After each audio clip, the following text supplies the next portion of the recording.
A new anime season is here, and here we go making the typical seasonal anime roundup thing. Let's be honest, as time goes on, these intros are gonna get more and more repetitive, but today is not that day. Today, after a long time, we finally have a new anime season, and it's full of waifu sequels again, and more Tokyo Revengers. And Goblin Slayer.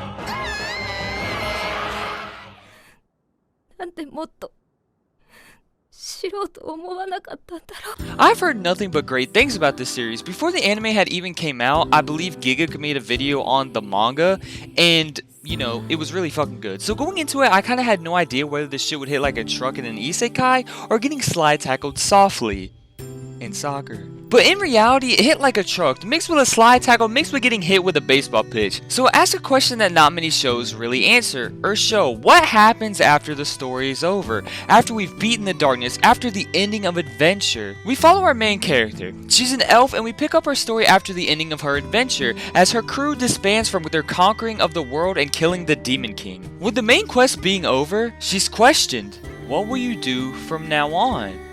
By the way, she's an elf who has a long-ass lifespan, so she uses this opportunity to learn and understand humanity, because the main hero of the story, the main leader of their party, died, and she regrets not knowing him. So she goes on a new adventure with her new apprentice and one of her friend's apprentices as well, as they want to go to the Demon King once again to be able to talk to the hero's spirit and really understand him. So she goes on this adventure once again, and they go through old towns and help out old friends that she once knew, and it's really fun and enjoyable. I don't want to go passing out too many spoilers, because out of all these, you should try this one first. It's been something I've been waiting week in and week out for a new episode to come out, and you even get 4 episodes off rip. So what's stopping you? A fantastic story that's really deep and in depth. Go watch it and enjoy it. It's on Crunchyroll, and it's been fucking phenomenal so far. Love the story, love the characters, and the animation is fucking beautiful. So check this shit out.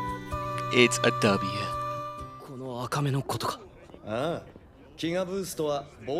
I know, when I saw this cover, I was like, what the fuck? This is definitely Kirito, and you can't tell me otherwise. He got the black fit, black hair, and black sword. Tell me this motherfucker is not Kirito. Well, guess what? It's not an SAO spinoff. It's its own respective thing. It's about a guy who's got one of the powers of the guys in Full Metal Alchemist, you know, gluttony, like the name of the title.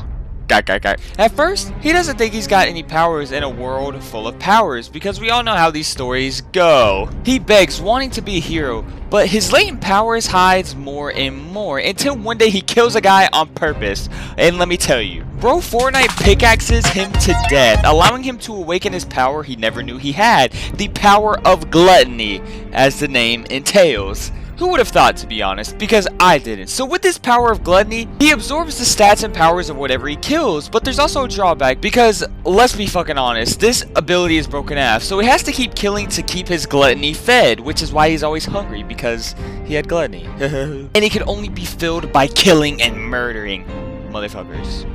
Then, if he doesn't feed it, he dies, but also turns into a hungry beast and kills anything to be fed, really. He turns into a wild animal.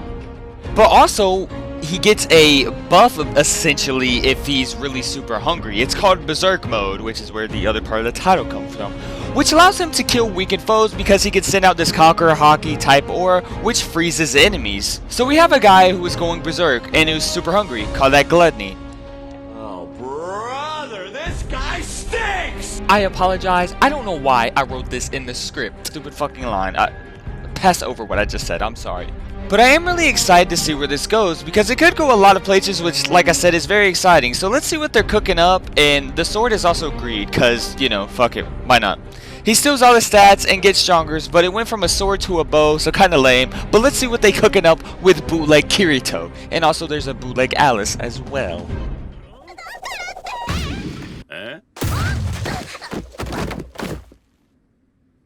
This was a series I heard about for a while, and I even bought the manga not that long ago, because I was gonna read it, and then they said, fuck it, hey, here's an anime announcement, and the manga was just on my desk collecting dust. Still is, because I'm watching the anime now. So I threw the manga in the trash. Well, I'm just kidding, I just put it in my drawer. Eventually, I will get time to read it.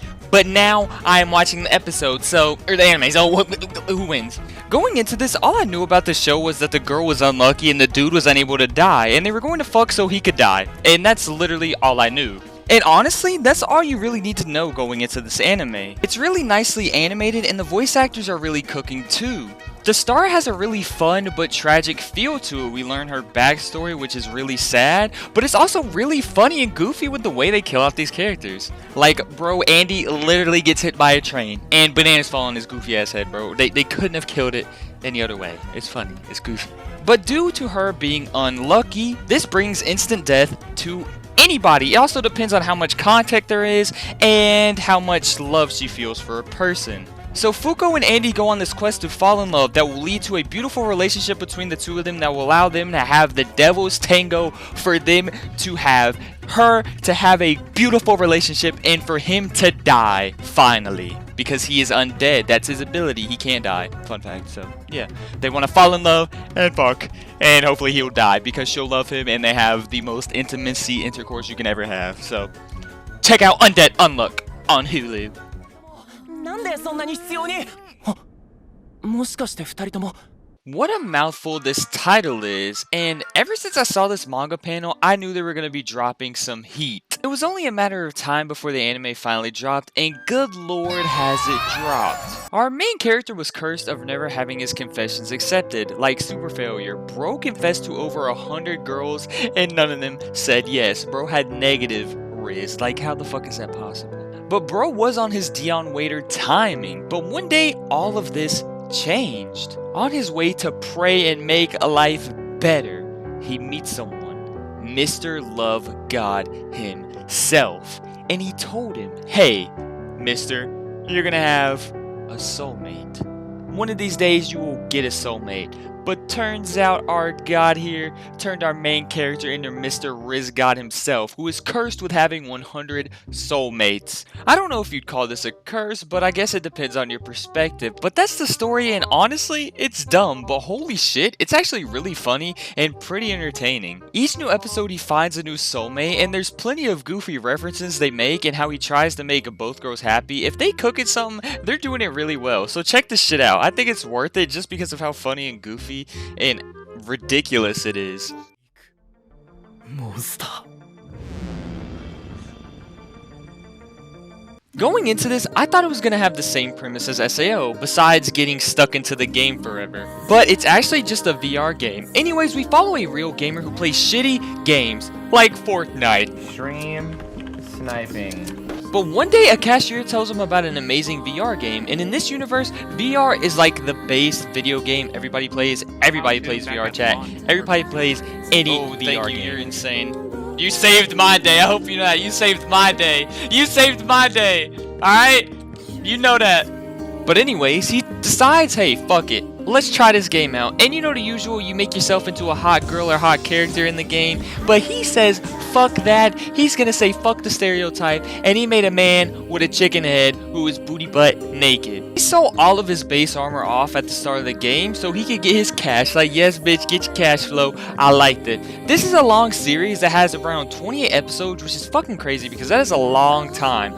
But this story has some interesting things going for it, and the animation really does cook at times too. It's got a good romance subplot that will eventually take off as long as the main character's not a dumbass. He doesn't seem like a dumbass, but there is a subtle little love story going on. So, you know, the girl wants to confess to the dude, so she plays VR game that she was already really cracked at, so they become close friends. You know, the usual. But if you want to take out a VR game or kind of an isekai, kind of, because honestly it's not really, but I guess if you're looking for that, go check it out. I mean, it's a lot of fun, and like I said, the animation cooks at times.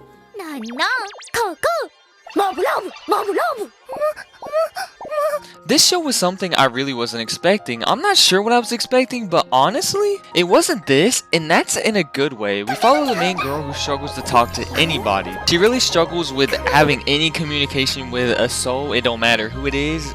Friends, she ain't got them.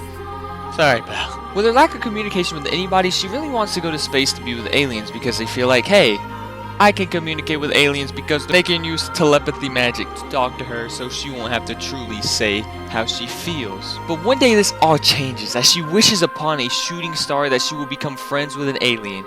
And guess what?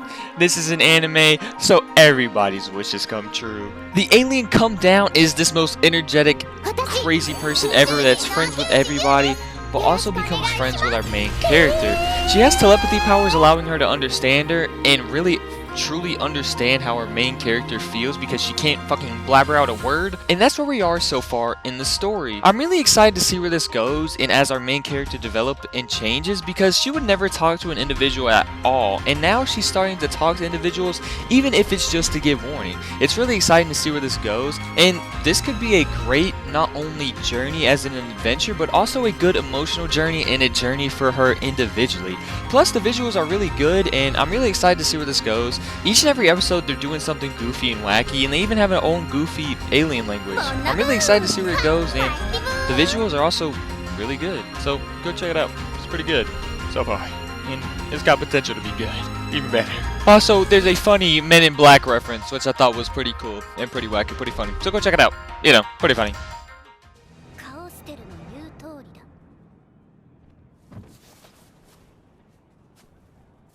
After a traumatic experience, the princess became a shut-in, and since she wouldn't leave her room, her dad said, "Fuck you, I'm going to make you a demonic commander." I actually forgot what they called him in the show, but it's basically a commander. She is thrown into this absolute power position to lead a horrible, uncontrollable army. It's awful. But also having to deal with this problem, she has her own problem of her own. With being a shut-in, she doesn't really like drinking blood, so essentially, she is powerless. She has no powers. She's a trash-ass, whack-ass, dog-ass vampire. But she can't let her army know that she is weak, but through a bunch of coincidences, she actually seems insanely powerful. So she keeps up this illusion to keep all of these ruffians in check. And under her influence, you know, she's cooking. She's telling them to do this, do that, do backflips, do a Fortnite boogie bomb. I don't know why the fuck I said that. But she takes over a land and is basically her job to stay a demon king. So she essentially just keeps up this act so that her dad is not mad at her. So, you know, the usual. Plus, we don't really know what led to her being a shut-in. We've got hints and pieces there, but we haven't really got the full picture yet. But each episode is very funny because we see how the fuck is she gonna get out of these goofy situations whenever people try to challenge her, and you know, she doesn't have any powers, so it's pretty funny to see like what kind of goofy things she comes up with. And her maid really is the key to all of this, to help her get out of any of these wacky situations. I do like the fighting and everything, plus who really doesn't fuck with vampires? Real shit. So if you fuck with vampires and some wacky battles, go check this series out.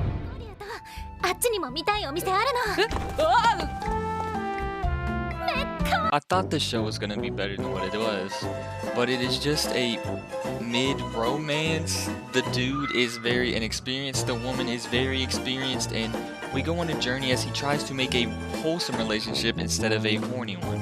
It is alright at best, and I just wish it was better. It's kind of...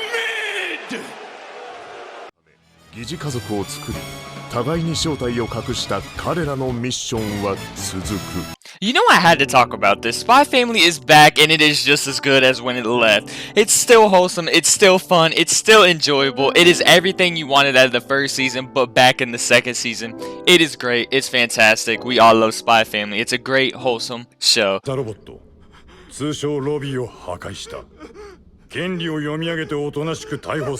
This anime completely caught me off surprise because I didn't even hear anything about it until it initially came out, which was yesterday, fun fact. It all completely dropped and then I was like, wow, what is this? So then I looked it up and the manga is really highly rated as well as award winning, so I'm assuming it is a very well-known manga. It is over, but also fun fact about this anime, they did drop all the episodes, all 8 episodes. I don't know if it completely covers the whole manga.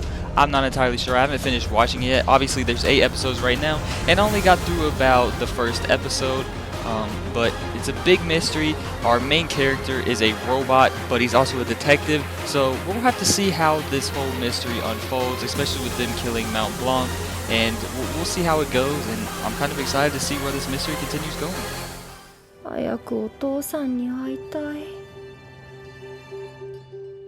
We start the story as our main character, Angelique, gets picked up by her father. I may have just said her name wrong, but that's okay. I'm sorry. And anyway, her father tells her about all these legends and adventures he's been on and how much of a great adventurer he wants to be, which makes her want to be a strong adventurer as well. So they train together infinitely.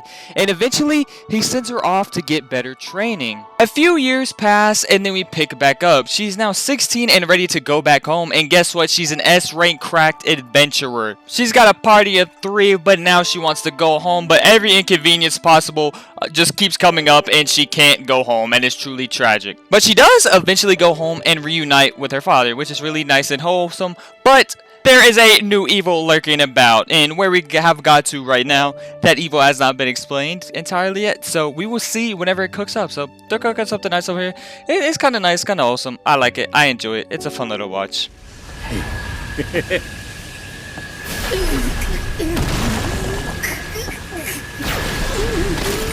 Wow, Jujutsu Kaisen has not dropped this season. It's technically a summer release. I want to talk about the Shibuya arc because this shit is fucking absolutely peak. It takes everything in the manga and makes it 100 times better. Mappa is absolutely cooked and it deserves everything because this season is some of the best manga to anime adaptations I've ever seen, and it just constantly improves on it week in and week out. I must say, it is fucking amazing. If you're not watching the Shibuya incident yet, Shibuya arc, whatever the fuck you want to call it, you need to check that shit out now. It is some of the most peakest shit that is airing right now, and I want to do nothing but go watch that shit too. I gotta include it. You need to watch this shit. It's fucking phenomenal. Hopefully everybody did enjoy this video. If you did watch any of the fall animes or their fall animes that I didn't include that you really enjoyed, please let me know in the comment section below. But I hope everybody enjoyed. Please like, comment, subscribe, and enjoy. Also follow the Twitch, and hope everybody enjoyed. Goodbye.